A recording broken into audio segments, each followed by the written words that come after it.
Olá, cursistas, tudo bem? Eu sou o professor Rony Rodrigues, professor de literatura, esse semestre ministrando o curso de Literatura Brasileira 2, e nós estamos propondo, nessa primeira unidade do curso, uma leitura crítica do romance Memórias Póstumas de Brás Cubas, do escritor Machado de Assis. Romance que será abordado na nossa terceira aula do curso, e a partir de 3 vertentes de leituras.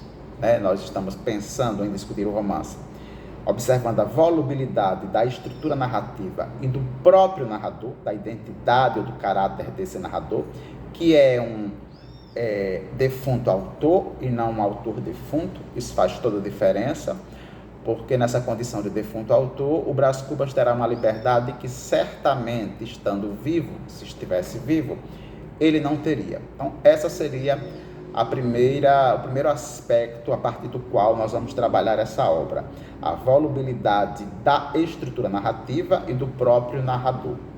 Depois, a ironia e o humor como recursos estruturantes.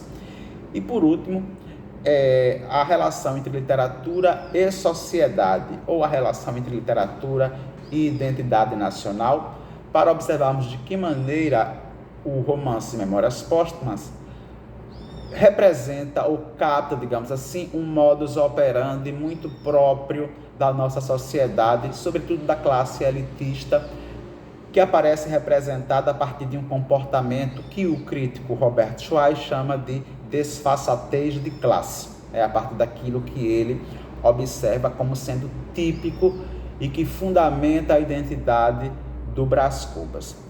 Nesse vídeo, nessa pequena aula que nós vamos ter aqui, nós vamos chamar a atenção para o primeiro aspecto, que seria da volubilidade do narrador e da própria estrutura narrativa, porque o romance Memórias Póstumas de Brás Cubas começa, para a gente ser bem redundante, assim, do princípio, estabelecendo uma ruptura com o modo mais usual de narrar. Ou seja, o primeiro capítulo, intitulado Óbito do Autor,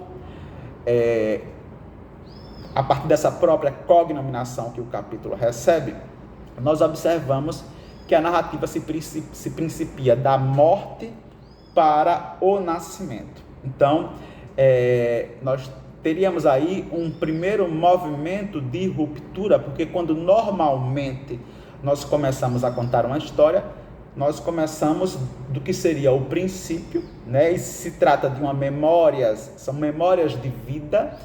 O princípio estaria no nascimento, mas o Brás Cubas, ele opta por esse modo menos usual de narrar, que seria da morte para o nascimento.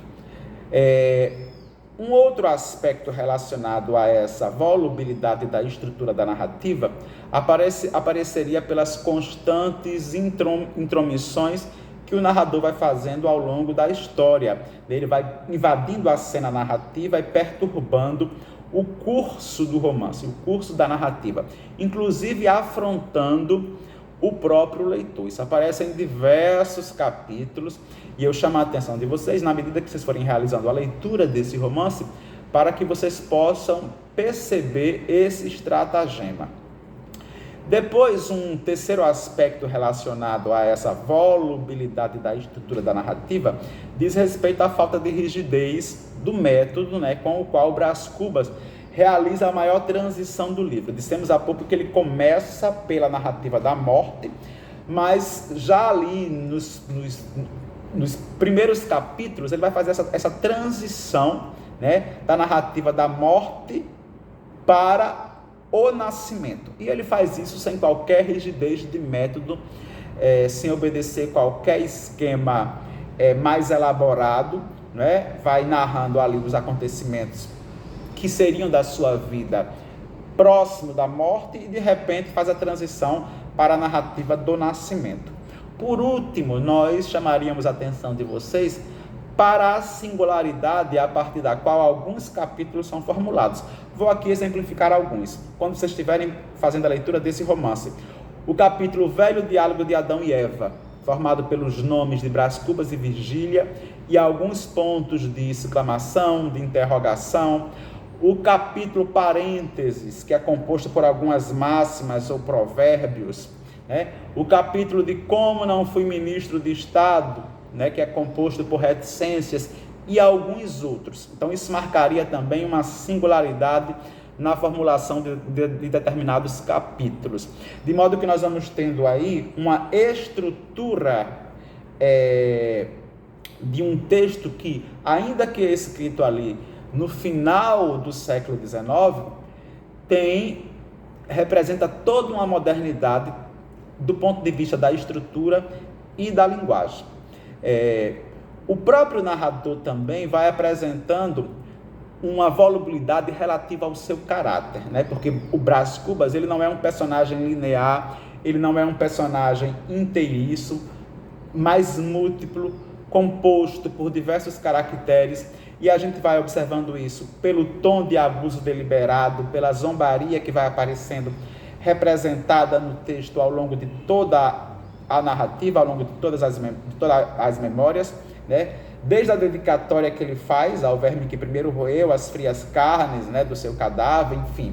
Na carta que ele dirige ao leitor, né, nos diversos capítulos em que ele se dirige de maneira afrontosa, como dissemos, ao leitor também. Enfim, da maneira como ele vai do prestígio ao desprestigioso, que vai da generosidade à mesquinhez, do cinismo à hipocrisia, das paixões à indiferença, enfim. A gente vai observando ao longo de toda a narrativa que esse personagem narrador, ele não é um personagem que tem uma identidade